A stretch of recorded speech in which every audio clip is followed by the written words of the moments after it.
বাংলাদেশে সংবিধান প্রেমী একটা দল আছে না, জানেন তো? সংবিধান না মেনে কিছুই করে না, আগামতাও করে না। আপনারা জানেন কোন সে দল? আমি নাম করতে চাই না, নাম বললে চাকরি থাকবে না। আমি নাম বলবো না। একজনকে জিজ্ঞেস করেছিলাম, ভাই আইন শৃঙ্খলায় যারা নিয়োজিত, নাম বললে চাকরি থাকবে না। শালার মতো চুপ থাক। বুঝেছেন? কিন্তু সেই দল একে একে সংবিধানের সব নিয়ম কানুন ভাঙতেছে। আমাদের কপালে এমন একটা বিরোধী দল আমরা পাইছি, গৃহপালিত বিরোধী দল। তারা কি সব আলাপ করে সংসদে, কিন্তু আসল আলাপের ধারে কাছে দেওয়া যায় না। কারো গাড়ি লাগে, কারো ওয়াশিং মেশিন লাগে, মাইক্রোওয়েভ ওভেন লাগে, রাষ্ট্র নিয়ে, রাষ্ট্রের গন্তব্য নিয়ে, রাষ্ট্রের প্র্যাকটিস নিয়ে কোনো গভীর আলাপ নাই। আমরা শুনেছিলাম যে আমাদের এই ফ্ল্যাটগুলোতে একটি করে ওয়াশিং মেশিন এবং মাইক্রো ওভেনও দেওয়া হবে। এই পর্দা, মাইক্রো ওভেন এবং ওয়াশিং মেশিনগুলো আপনার মাধ্যমে পাওয়ার জোর দাবি জানাচ্ছি। তাইলে কেমনে সরকারি দল সংবিধান লঙ্ঘন করতেছে? আসেন এটা বুঝে দেখি। একটা সহজ প্রশ্ন দিয়ে শুরু করি। বাংলাদেশে পররাষ্ট্র মন্ত্রণালয়ের একটা অংশ কে দেখতেছে? প্রতিরক্ষা মন্ত্রণালয় কে দেখতেছে? শিক্ষা মন্ত্রণালয় কে দেখতেছে? আইসিটি মন্ত্রণালয় কে দেখতেছে? আপনি কইবেন মন্ত্রীরা। না, কয়েকটা গুরুত্বপূর্ণ মন্ত্রণালয়ের কাজ দেখতেছে এমন কিছু মানুষ যারা মন্ত্রী না, যারা রাষ্ট্রপতির সামনে শপথ নেয় নাই, যারা সংসদের কাছে দায়বদ্ধ না, যারা চেয়ার পাইছে কিন্তু সংসদে তাদের সেই চেয়ারে বসার কথা কেউ বলে নাই। এদের নাম উপদেষ্টা আর বিশেষ সহকারী। আজকের এপিসোড এই অনির্বাচিত মানুষদের নিয়ে। আর এই বিএনপি সারা জীবন সংবিধান করে আসছে, চিক্কর পারিছে। সেই বিএনপি নিজেই কিভাবে সংবিধানকে পাশ কাটায়, সংবিধান লঙ্ঘন কইরা আজকে এই উপদেষ্টাদেরকে নিয়োগ দিছে, সেটা আমরা দেখব। আজ দলিল দিয়ে দেখাবো। আজ আমি আপনাদের নাম ধরে ধরে বলবো কারা এই চেয়ারে বসে আছে, কিন্তু চেয়ারে বসার কোনো সাংবিধানিক অধিকার নাই। তাদের প্রত্যেকটা নিয়োগ সংবিধান বিরোধী। এদের প্রত্যেকের কার্যক্রম ভবিষ্যতে আদালতে বাতিল হবে এবং প্রত্যেকেই, আই রিপিট, প্রত্যেকে ক্ষমতার অপব্যবহার আর সংবিধান লঙ্ঘনের দায়ে অভিযুক্ত হবে এবং শাস্তি পাবে। বিষয়টা বুঝায় বলি। সংবিধান কি বলে? সংবিধান অনুসারে বাংলাদেশের মন্ত্রী হওয়ার নিয়ম কি? নির্বাহী ক্ষমতা কোথায় থেকে আসে? সংবিধানের 4th ভাগ 2য় অধ্যায়, এখানে পুরা সরকার কাঠামোটা লেখা আছে। আর মনে রাখবেন, নির্বাচিত সরকারের ক্ষেত্রে এখানে উপদেষ্টা বইলে কোনো সাংবিধানিক পদ নাই, একেবারে নাই। সংবিধানের 55 অনুচ্ছেদে কইছে 3টা কথা মাত্র। প্রধানমন্ত্রীকে প্রধান করে একটা মন্ত্রিসভা থাকবে, নির্বাহী ক্ষমতা প্রধানমন্ত্রীর কর্তৃত্বে চলবে। সবচেয়ে গুরুত্বপূর্ণ, মন্ত্রিসভা যৌথভাবে সংসদের কাছে দায়বদ্ধ থাকবে। শেষ লাইনটা মাথায় রাখেন, সংসদের কাছে দায়বদ্ধ। এটাই গণতন্ত্রের প্রাণ। মন্ত্রী যা করবে তার জবাব তাকে সংসদে দিতে হবে, জনগণের প্রতিনিধিদের কাছে দিতে হবে। এবার আসি সবচেয়ে জরুরি অনুচ্ছেদে, অনুচ্ছেদ 56(2)। সংবিধান কইতেছে মন্ত্রিসভার কমপক্ষে 9 মানে 90% হইতে হবে নির্বাচিত সংসদ সদস্যদের মধ্যে থেকে, আর সর্বোচ্চ 1 মানে 10% নেওয়া যাবে বাইরে থেকে, যারা সংসদ সদস্য হওয়ার যোগ্য। এই 10%কেই আমরা বলি টেকনোক্র্যাট কোটা। খেয়াল করেন একটা মজার ব্যাপার, টেকনোক্র্যাট শব্দটা সংবিধান কিন্তু নাই, একবারও নাই। এই 56(2) এই বিধানটাই হইল টেকনোক্র্যাটের একমাত্র সাংবিধানিক রূপ। তো মানে কি দাঁড়াইলো?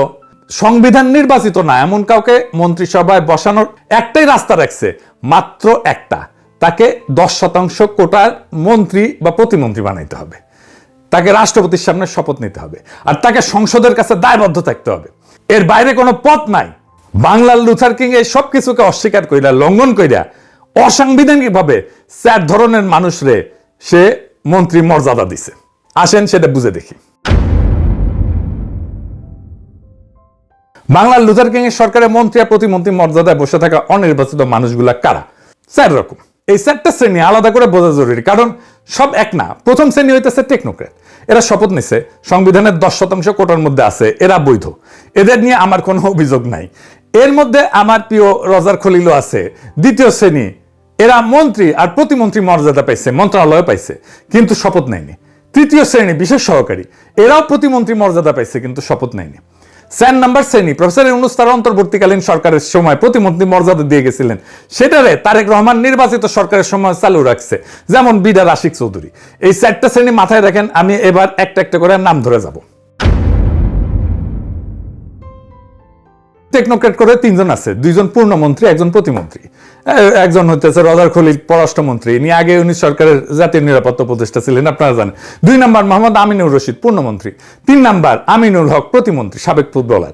এই 3 জন রাষ্ট্রপতির কাছে শপথ নিছে। সংবিধানের 56-2 কোটার মধ্যে এই 3 জন পড়ে। 3 জন মানে 49 সদস্যের মন্ত্রিসভার 10% নিচে, সম্পূর্ণ বৈধ। এদের নিয়ে আমার কোনো প্রশ্ন নাই, কোনো অভিযোগ নাই, বরং বলবো এটাই সঠিক পথ। সংবিধান যে রাস্তা দেখাইছে এরা সেই রাস্তায় আসছে, কিন্তু এখন আসছে আসল কাহিনী। যারা এই রাস্তায় আসেনি, সংবিধান ভাঙছে, তারা কারা?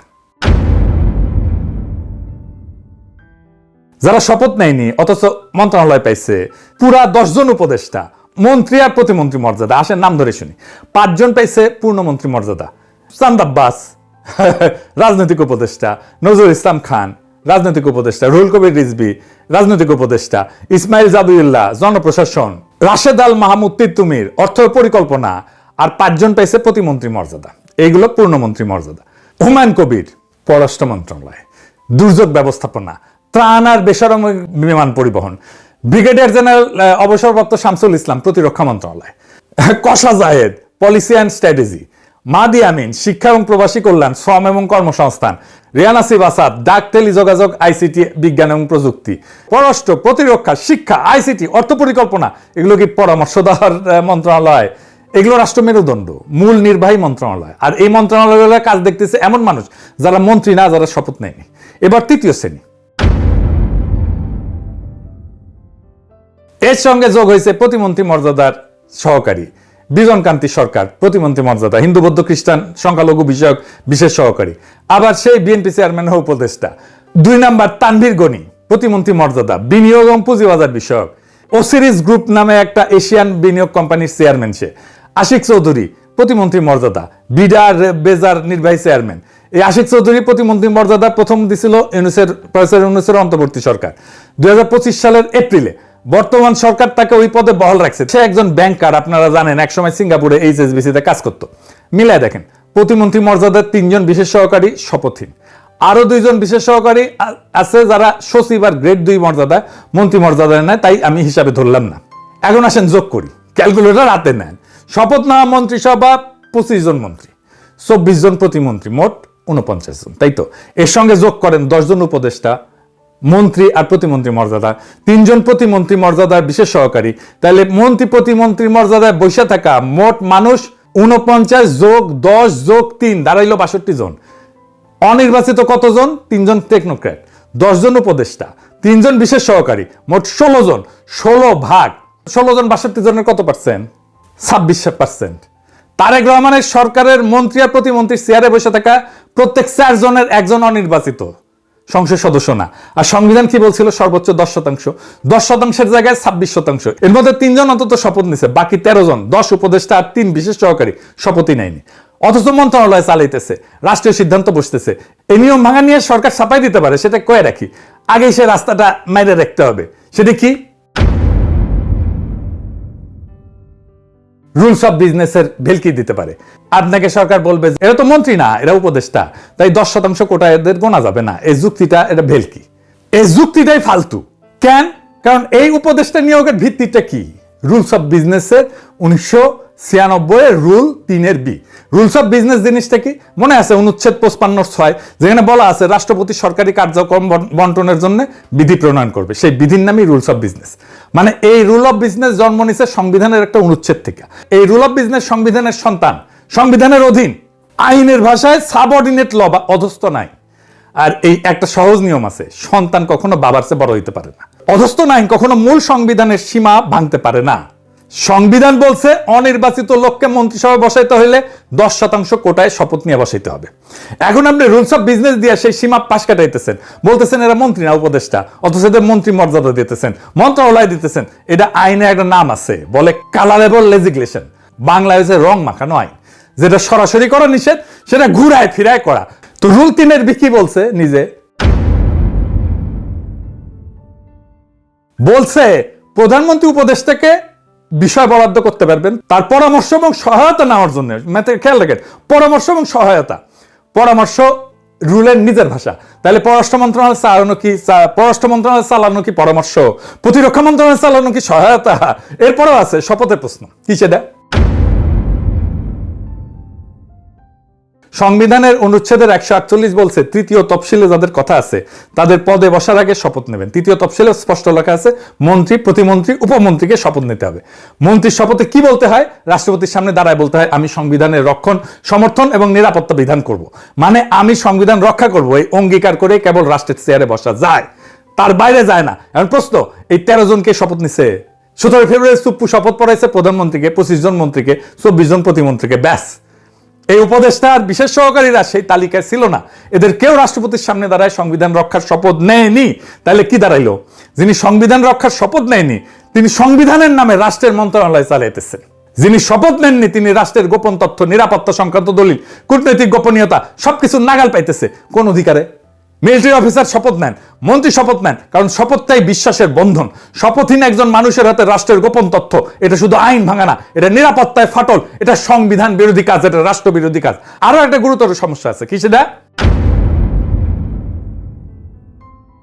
কল্পনা করেন একজন উপদেষ্টা একটা ভয়ঙ্কর ভুল সিদ্ধান্ত নেন। মানুষের তো ভুল হইতেই পারে, তাই না? ম্যান ইজ মর্টাল, মানুষ মাত্রই ভুল। তারপরে ধরেন ভুল করলো, দেশের ক্ষতি হইলো, তাকে এখন তার কাছে কে জবাব চাইবে?